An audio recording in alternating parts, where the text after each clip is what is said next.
We're at the Pittsburgh Vintage Grand Prix, and Wayne Long and myself were honored to be the co-chairpersons of the Spotlight, the Viper Spotlight. And Wayne, I'm going to turn this over to you because we've got something for Roy. Thank you, Bernie, and thank you, Roy, and the entire engineering team for the Viper. We've been honored to have you here with us, and Roy, you are the honorary race director for this weekend, and because of that, we thought you might need some help keeping time with the cars. So we'd like to present you with this gift as an appreciation for what you've done for the Grand Prix this weekend, and for bringing all of your guys with you and sharing the Viper story with everybody here at the Pittsburgh Vintage Grand Prix. Okay. That pops open like that. There you go. And so if you want to take a look at that. But again, thank you very much. Thank all of you. As you can see here, we have some of the cars from the museum in Detroit. And we have Roy's car here with us. And it's been a real treat to have you with us. So thank you very much. Bernie? Excellent, excellent. Roy, thank you very much.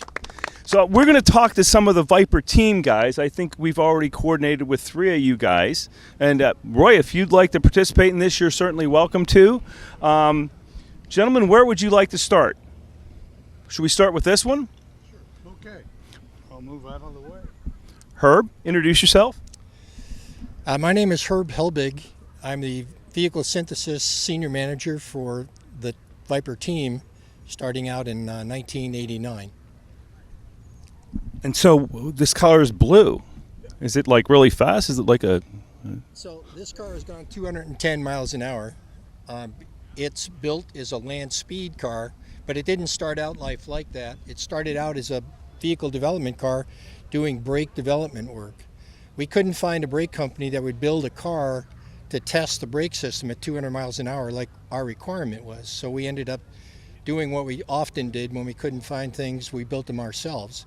So we built this car to test, and it has done ABS stops in the rain from over 200 miles an hour at one of our test facilities.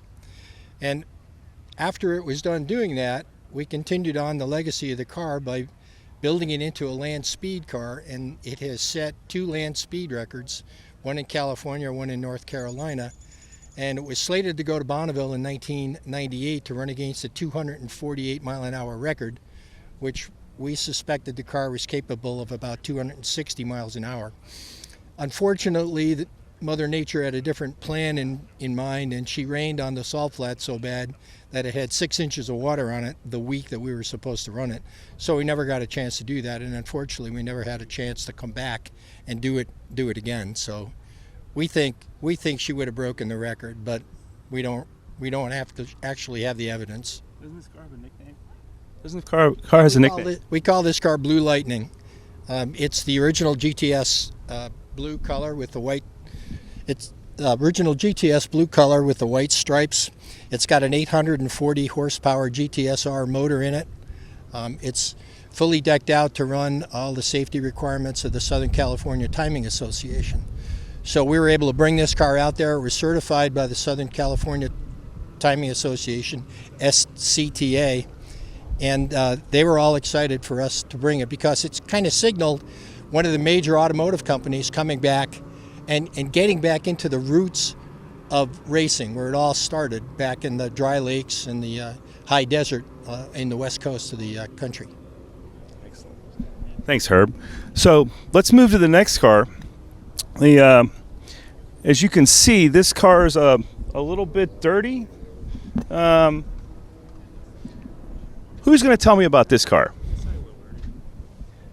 Dick, introduce yourself, sir. I'm Dick Winkles. I'm the powertrain engineer for Viper from day 1 till day 0 almost. This is the 2000 Daytona 24 Hours of Daytona overall winner.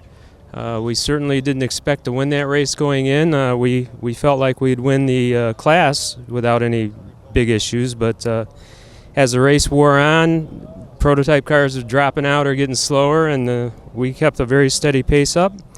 And by 7 or 8 o'clock the morning of the Sunday, we were in first overall position. something we just never expected, and we thought, geez, we could win this thing overall. Yeah. So the car continued to run flawlessly, and it was a very hot car.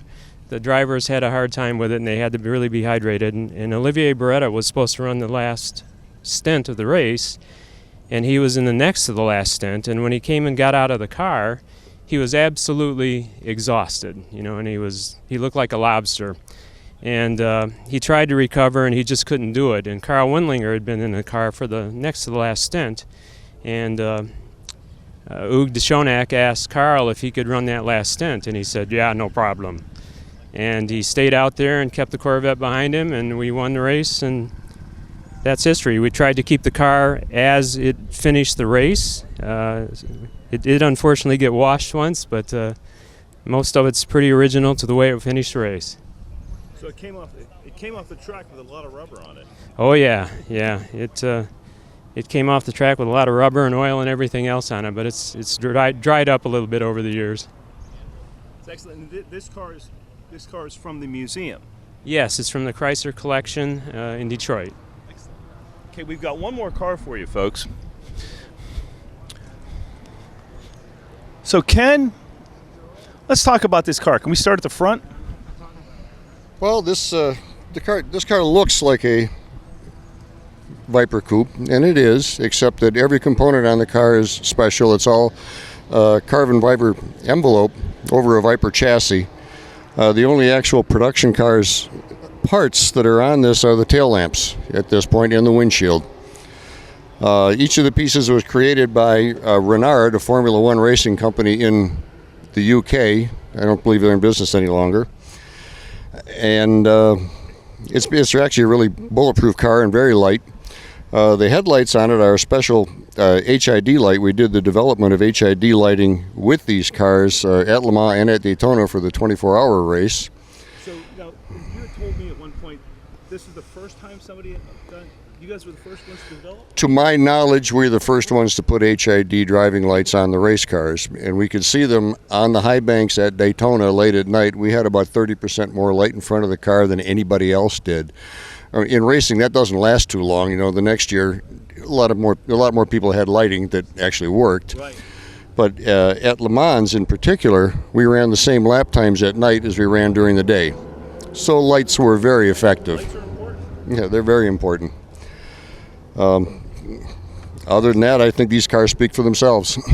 Thank you very much. And Roy, let's go look at your car. I think I'd like to do that. Let me get the cord out of the way here.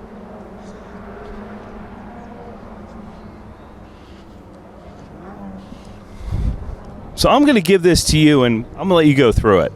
All right.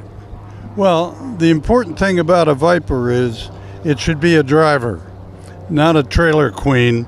It's got to be a driver. And this car has 100,000 miles on it, and my wife and I drive it through the mountains, been all over the United States, and it's a 94 Viper with a 95 prototype chassis underneath it, and a unique tan, which matched my MGA's tan. So what's the peak-to-peak sticker here on the side? The peak-to-peak is rally.